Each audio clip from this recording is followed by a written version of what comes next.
All right, so this is the second video over the periodic properties.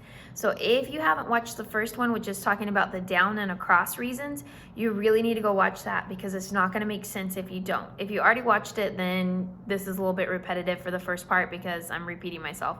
But that being said, we're going to talk about the trends now. So we have our first trend coming up, which is atomic radii, or the radius of the atom. And so that's what we're talking about. We're literally talking about the radius. So if you remember in math, you have your circle. So I'll go ahead and erase these.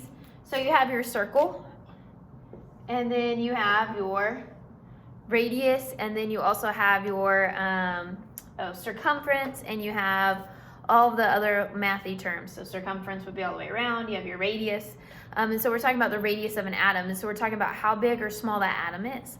And so that's what it's talking about. And so we have a trend. And so for atomic radius is like different than all the other ones.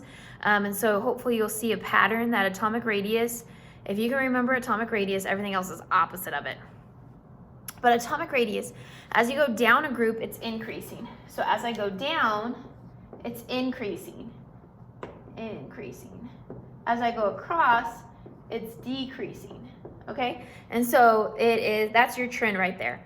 And so you need to know the trend, and then you need to know why that trend's taking place. So if we think back to our reasons, we had 3 different reasons for down, and we have 2 different reasons for across. So let's see if they make sense. Our first down reason is increasing energy levels. Hopefully that makes sense. As I gain more energy levels, my atom's gonna get bigger. That's why it's increasing. As I go down, 1 energy level isn't gonna take up as much space as 7 energy levels do.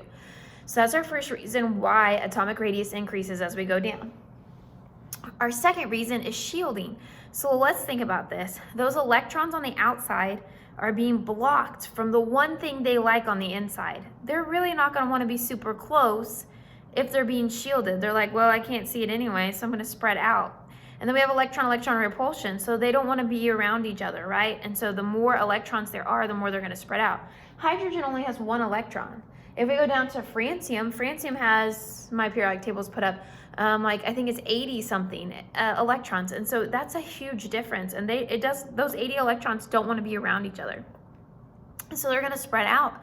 They're going to try to get as far away as they can, especially if they don't even have the attraction from the nucleus in the center. They really don't want to be close together. And so they're going to spread out. So that's why as we go down, all 3 of those things affect size. So increased energy levels, more shielding as I go down a group, and there's more electron-electron repulsion.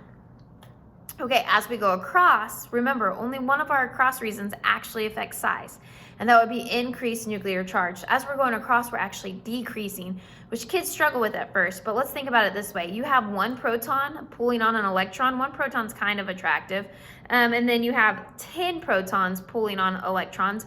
So think about a fire. If you have a 1 log fire, it's not going to be producing a lot of heat, right? If you have a 10 log fire, it's going to be producing more heat. And so it's going to be a lot warmer. And so a lot more people can crowd around. And so essentially the same concept. So 1 proton only has so much pull. It's going to try to hang on to those electrons as good as it can, but it can only pull it in so close.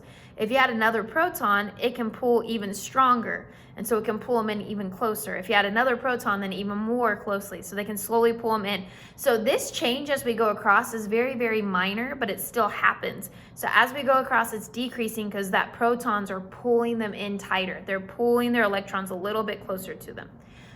Okay, so that is our atomic radius trend. Hopefully that's making sense. Our next trend is also about size, and it's called isoelectronic particles. And so iso means same, electronic is talking about electrons, and then they're particles, which atoms, ions, they're all particles. And so it's particles that have the same number of electrons. We get it from the name. Iso, same, electronic is electrons. And so same number of electrons. You may be thinking, Mrs. Kirkman, nobody has the same number of electrons. Remember, when they form ions, they are mimicking noble gases, and so they actually do have the same number of valence electrons. So if we look at I'm going to go ahead and erase this for now. So if we look at something like oxygen's going to gain 2 electrons. It starts out with 8 electrons, but when it gains those 2, it ends up having 10 to be like neon, because neon has 10. okay? And so then we also have fluorine, and so fluorine would gain 1. It starts out with 9 electrons, and it gains that 1 to have 10. So they all have 10 valence electrons. That's what we're talking about whenever they're in their ion form. And so if you look at the trend on your notes, it actually has ions. So it says hydrogen, and it breaks it down for you. It has 1 proton, and it has 2 electrons because it has that -1 charge. And then we have helium, which has 2 protons and 2 electrons. We have lithium, which has 3 protons and 2 electrons. Beryllium, which has 4 and then 2. So each one has 2 electrons. So each noble gas has a set of isoelectronic particles that go with it because there's different ions that form to mimic those valence or those noble gases. So the trend is, as you are going through, so the trend is starting with the first non-metal. So for instance, oxygen's a non-metal. This isn't the first one on this trend. I should go back one more. But starting with the first non-metal and going all the way through to the last metal, and that's the trend. So that's the order you put them in. So you put them in the same order that they appear on the periodic table. You put them in their atomic number order. Just make sure they have the same number of electrons. And then there's a trend. So the ionic radius, so sorry, not the ionic radius, I'm skipping ahead in the notes. So as you put them across, if you think about it this way, oxygen has 8 protons pulling on 10 electrons versus neon that has 10 protons pulling on 10 electrons. So neon's gonna pull tighter, and so it's gonna pull all those electrons closer. And so as you go across, this first non-metal is gonna be your biggest, and then the last metal is gonna be your smallest. So as you go across, ionic radius, the radius of that particle is decreasing as we go across. And so then ionic radius, just in general, if you want to think about that one, is going to, cations are going to be smaller than their neutral atom, and then anions are going to be bigger than their neutral atom. And so if we think about the reasoning behind that, so I drew sodium earlier. So sodium has 3 energy levels, right? It has 1 on the outside. Whenever it bonds, it wants to get rid of that 1. And so when it does, it gets rid of a whole energy level on top of the fact that then it has 11 protons pulling on only 10 electrons. Versus something like oxygen, who it would have 2, and so then it just gains. So it gains more on the outside.